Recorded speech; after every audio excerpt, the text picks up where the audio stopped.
50 urte eta ingurak diren jaienan delan egiten. Horrezegatik, igo daitezela beti baterako ordezkariak, mesedez. Beti batera elkarteko bide guztien partez, eskerrak ematen dizkiogu Etxebarriko jai batzordeari elkartearen 50. urteurrenean egiten digun omenaldiagaitik. Eskerrak nahi dizkiogu eman ere, zuei guztioi. Urte honetan, beti batera kantoratutako jarduera guztietan parte hartzearen. Zuek barik, hain ondo irtetzea ezinezkoa izan dudelako. Eskerrak ere, elkartean hainbat urtetan izandako kide guztiei, egindako lanagaitik. Bereziki aipatu nahi dut, azken urteetan beti baterako kide eginen jente gaztea.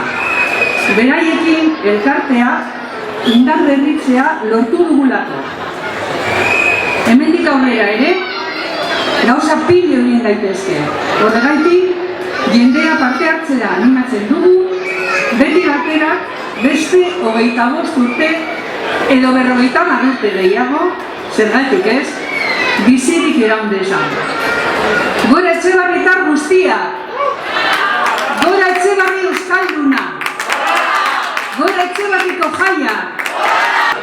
Gora Etxebarrio jaia! Gora Etxebarri! Eskerrik asko!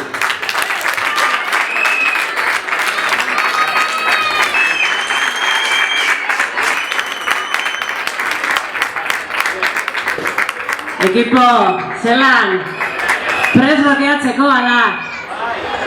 Prest blokeatzeko ala. Bueno, nire izena Elena Caballero da, raparen munduan labazu izenez ezagutzen didate.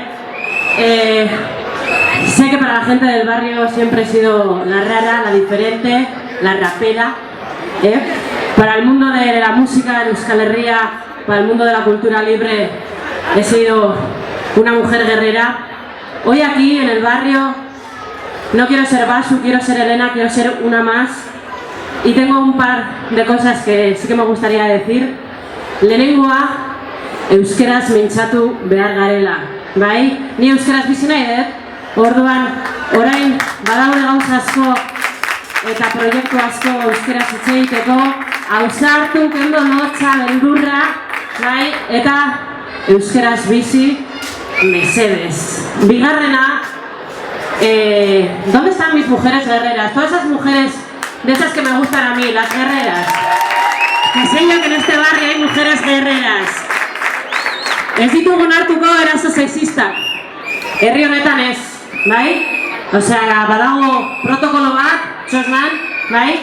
Eta libre izan, azke izan, disfrutau, gozatu, eta estereotipo guzti hori kendu, bai? Hemen gaudelako eta indarra egin behar dugulako. Eta hirugarren gauza, kultura.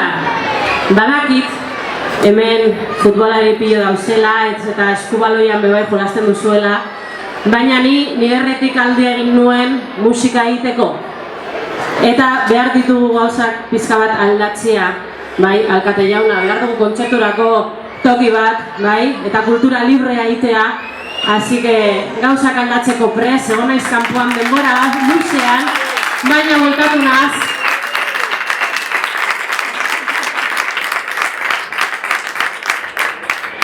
Eta bukatzeko eskertu nahi dut, niretzako Kriston Marroia, eskerrik asko jai batzordea, eskerrik asko Ugaitz badakit lanian zaudela Aitor Zuetzako gaitza, eskerrak. Gracias a mi familia por estar ahí siempre, aunque no me han entendido, siempre me han apoyado. Eta, aizue, momentua heldu da, gozatu, disfrutau, azke izan, gora zue, gora guta gutarrak eta gora Etxebarriko jaiak!